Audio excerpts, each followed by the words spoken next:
하나님, 왕의 복음입니다. 마태는 레위 집안 출신입니다. 히브리어로 마따디아를 헬라어로 음역하면 마태가 되거든요. 여호와의 선물이라는 뜻입니다. 그러나 안티오쿠스 4세 박해 때 갈릴리로 이주를 하게 되죠. 거기서 이제 할 것이 없어서 이제 강제로 세금을 징수하는 사람이 되었던 것이죠. 아버지는 알페오라는 헬라식 이름을 썼으나 아들은 레위라고 지었습니다.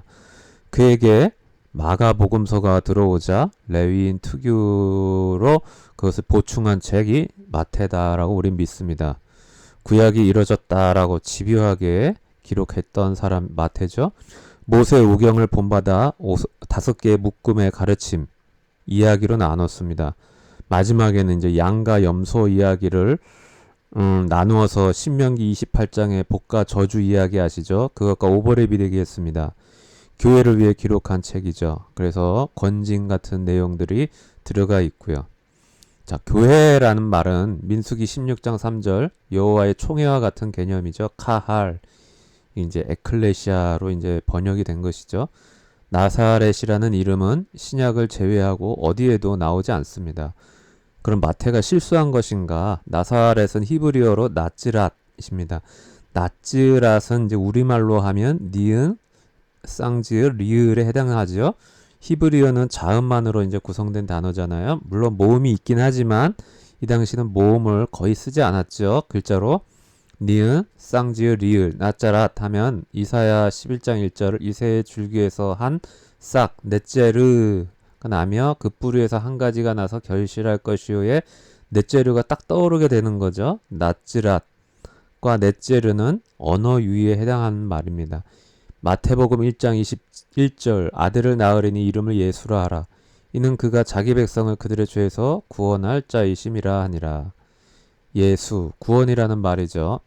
사탄이란 히브리어이고 텔레비전을 바보상자라고 이제 우리가 농담으로 부르듯 헬라적 개념으로 번역한 것이 디아블로스입니다. 참소자라는 뜻으로 이제 된 것이죠. 하사탄, 대적자라는 뜻이었고요. 원래는 마태복음 4장 23절 예수께서 온 갈릴리에 두루 다니사 그들의 회당에서 가르치시며 천국 복음을 전파하시며 백성 중에 모든 병과 모든 약한 것을 고치시니 아멘. 마태복음 5장부터 7장 왕의 연설입니다. 신명기 29장 3절 곧 그 큰 시험과 이적과 큰 기사를 내 눈으로 보았느니라. 그러나 깨닫는 마음과 보는 눈과 듣는 귀는 오늘날까지 여호와께서 너희에게 주지 아니하셨다. 요한일서 2장 6절 그의 안에 산다고 하는 자는 그가 행하시는 대로 자기도 행할지니라.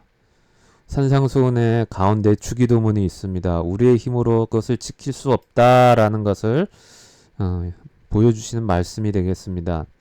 사람의 인생 가운데 가장 가치 있는 것은 여호와를 자기의 아도나이 주로 삼는 것입니다. 그럴 때 가장 가치 있는 상태인 아쉐르가 됩니다. 복이 있나니 여호와께서 함께 하신다. 결핍되어 하나님으로 채워지는 것이 복이 있다. 그러죠? 복의 헬라어 마카리오스는 최고의 행복, 최상급의 복으로서 현재 삶에서 누릴 수 있는 물리적, 심리적 복을 말하죠. 우리의 복 개념은 여기에 머물러 있다. 그러나 히브리어의 복 아쉐르는 그 의미가 전혀 다릅니다. 아쉐르의 복은 물질적인 복이나 일반적인 복이 아니라 사람이 삶에서 얻을 가장 중요한 가치를 뜻하고 명예로운 것, 가치 있는 것을 얻은 상태가 되는 것을 말합니다. 따라서 히브리적 사고에서 복이란 항상 시적으로 표현되고 물질을 넘어선 가치의 상태를 말하며 시간적으로 현재와 관련되어 있습니다. 그렇다면 인생에서 가장 가치 있는 상태란 무엇인가? 시편 144편 15절이 말하는 여호와를 나의 아도나이로 삼는 것을 말합니다. 하나님을 나의 주님으로 받아들이면 주님은 나와 함께 계시며 이때 우리의 삶은 가장 가치 있는 아쉐르 복에 충만한 상태가 될 것입니다. 이러한 백성은 복이 있나니 여호와를 자기 하나님으로 삼는 백성은 복이 있도다. 시편 144편 5절 15절 팔복이란 바로 이 아쉐르의 복을 말합니다. 예수님은 팔복이야말로 사람이 인생에서 가장 가치롭고 명예로운 상태, 주님께서 함께하는 상태에 있는 삶의 방식이라고 알려주십니다. 사실 가난한 자, 줄인 자, 우는 자, 박해받는 자 우리가 가장 싫어하는 가치들이죠. 그런데 팔복의 말씀은 그 불안정하고 행복하지 않은 상황에 처해진 무리들에게 그들의 결핍과 고통을 어루만지시며 선포된 말씀입니다. 그 아픔과 결핍의 빈 공간을 하나님과 함께함으로 채워나가라. 이게 구원의 말씀입니다. 복이 아닐 수 없지요. 네, 이거 저기 다음인가 네이버에서 블로그에서 가져온 글입니다. 통회하고 겸손한 자. 이사야서 57장 15절. 지극히 존귀하며 영원히 거하시며 거룩하다 이름하시는 이가 이와 같이 말씀하시되 내가 높고 거룩한 곳에 있으며 또한 통회하고 마음이 겸손한 자와 함께 있나니 이는 겸손한 자의 영을 소생시키며 통회하는 자의 마음을 소생시키려 함이라. 이사야 66장 2절. 나 여호와가 말하노라 내 손이 이 모든 것을 지었으므로 그들이 생겼느니라. 무릇 마음이 가난하고 심령에 통회하며 내 말을 듣고 떠는 자 그 사람은 내가 돌보려니와. 자, 가난하다 히브리어로 아니라고 하는데요. 정상 수준에서 벗어난 상태, 땅으로 신체적으로 관계적으로 모자란 사람들. 그래서 가난한 자에게 복음이 선포되는 것이죠. 그래서 성전에 들어갈 수 없는 자, 그런 자를 정상으로 만들어 성전에 들어가게 하시는 메시아. 하나님 나라를 상속할 수 없는 자들이 가난한 자들. 가난한 자가 복된 이유는 비어있기 때문에 하나님의 것으로 채워질 수 있으므로. 고린도전서 1장 28절에 하나님께서 세상에 천한 것들과 멸시받는 것들과 없는 것들을 택하사 있는 것들을 폐하려 하시나니. 아시겠죠? 이게 다 한 맥락입니다. 이사야서 57장 15절에서 지극히 존귀하며 영원히 거하시며 거룩하다 이름하는 이가 이와 같이 말씀하시되 내가 높고 거룩한 곳에 있으며 또한 통회하고 마음이 겸손한 자와 함께 있나니. 높으신 하나님이 가장 낮은 마음을 가진 사람과 함께 하신다. 높고 낮음, 겸손한 자의 영을 소생시키며 통회하는 자의 마음을 소생시키려 함이라. 내가 영원히 다투지 아니하며 내가 끊임없이 노하지 아니할 것은 내가 지금 그의 영과 혼이 내 앞에서 피곤할까 함이라. 그의 탐심의 죄악으로 말미암아 내가 노하여 그를 쳤으며 또 내 얼굴을 가리고 노하였으나 그가 아직도 패역하여 자기 마음의 길로 걸어가도다. 내가 그의 길을 보았은즉 그를 고쳐줄 것이라. 그를 인도하며 그와 함께 슬퍼하는 자들에게 위로를 다시 얻게 하리라. 자, 온유한 자, 고난 당하는 사람이라는 뜻이죠. 헬라 개념과 다르죠. 자신의 것이 뺏겼음에도 불구하고 하나님의 주권을 기대하며 싸우지 않는 사람이 온유한 사람. 마음이 청결한 자, 두 마음을 품지 않고 한 마음으로 하나님 만난 모세처럼 하나님과 대면할 수 있는 그런 상태, 그런 사람을 가리키죠. 의를 위해 박해받는다. 이스라엘이라는 병에 파리가 빠져 죽으며 모두 마실 수 없듯이 모두 의로워야 그래서 동족을 찾아가 모두 의인이 되도록 하는 사람. 그래서 박해도 받는 사람을 가리키는 것이다. 자, 상이라는 말보다 삭시라는 말이 맞습니다. 성서시대 소금은 화덕에서 똥을 연료로 탈 때 연료로 이렇게 썼던 것이죠. 번개탄과 같은 역할을 했거든요. 소금이 세상의 소금, 화덕 속의 소금, 부패 방지가 아니라 세상에서 주님으로 인한 논쟁을 가져다주는 존재가 된다는 뜻. 유모세 목사님 그래서 가져온 겁니다.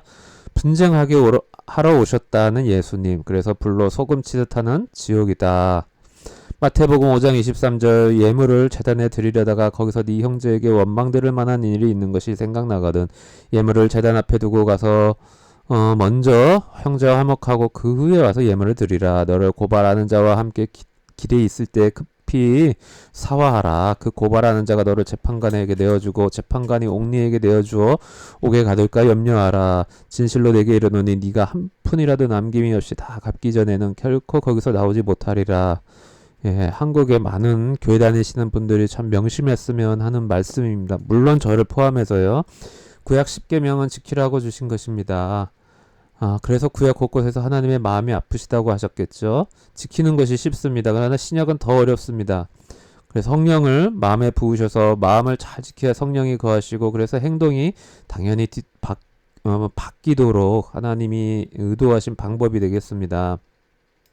마태복음 5장 17절 내가 율법이나 선지자를 폐하러 온 줄로 생각하지 말라. 폐하러 온 것이 아니요 완전하게 하려 함이라. 진실로 너희에게 이르노니 천지가 없어지기 전에는 율법의 1.1획도 결코 없어지지 아니하고 다 이루리라.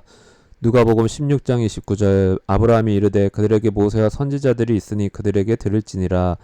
이르되 그렇지 아니하나이다. 아버지 하나님이여 만일 죽은 자에게서 그들이 가는 자가 있으면 회개하리이다. 이르되 모세와 선지자들에게 듣지 아니하면 비록 죽은 자 가운데서 살아나는 자가 있을지라도 권함을 받지 아니하리라 하였다 하시니라. 자, 유대인은 구약을 지키지 않아서 혼났다.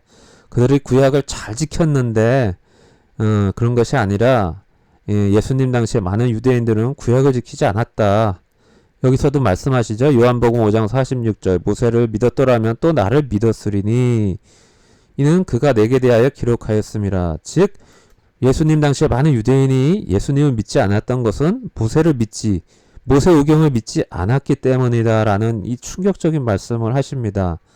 우리는 요즘 몇몇 분들이 유대인을 너무나 과잉으로 좋아하셔서 유대인은 모세오경을 정말 잘 지키는데 예수님을 못 믿었다라는 분이 있으시지만 분명히 지금 유대인의 그 뿌리가 되는 바리새인, 더 나아가 그 당시 예수님 당시 유대인을 향해서 예수님은 그들이 모세오경, 모세를 믿지 않았던 자들이라고 말하고 있습니다. 마태복음 5장 38절 또 눈은 눈으로 이는 이로 갚으라 하였다는 것을 너희가 들었으나 난 너희에게 이르노니 악한 자를 대적하지 말라. 누구든지 네 오른편 뺨을 치거든 왼편도 돌려대며. 사람이 다른 사람한테 따귀를 맞을 때 이제 보통 오른편을 먼저 맞거든요. 왼편을 먼저 맞거든요. 근데 오른편 뺨을 맞았다라는 것은 이제 내 손으로 치기도 아깝다 해서 이제 이게 다르게 맞은 겁니다. 자, 무슨 말이냐면요. 악에 굴복하라가 아닌 악한 자를 당한 만큼 갚지 마라 이 뜻입니다. 자, 출애굽기 22장 2절에 보면 도둑이 뚫고 들어오는 것을 보고 그를 쳐 죽이면 피 흘린 죄가 없다. 분명히 그러죠. 자기 방어를 하지 말라는 것이 아니라 그 이상으로 복수하지 말라라는 것이 성경의 정신입니다. 그러니까 정상적인 자기 방어는 절대 죄가 아니죠. 자, 네 가족을 미워해라. 이 말은 가족에 붙어 있지 마라. 새로운 가족에 붙어라 이 뜻입니다. 이같이 한즉 하늘에 계신 너희 아버지의 아들이 된다. 아들을 보면 아버지를 알 수 있죠. 왜냐하면 아들은 아버지를 계승하니까. 영원한 아버지를 공경하고 사랑하면 장수를 넘어 영생할 것이다. 왜? 존재의 가치가 있으니까. 위선하다라는 것은 염색하다는 뜻으로 시간이 지나면 염색이 벗겨지듯이 언젠가 위선이 벗겨질 것이다. 이것과 반대되는 것이 열매 맺는 삶입니다. 열매는 벗겨지는 일이 없죠. 이 당시 빵을 먹기 위해서는 4시간 걸렸거든요. 곡식을 추수해서 그것을 추수한 곡식을 갈아가지고 반죽을 만들어서 이렇게 불에 데우고 이런 모든 과정들 4시간 걸렸습니다. 이 일용할 양식을 달라는 말의 그 심각성과 엄중함을 아셨으면 합니다.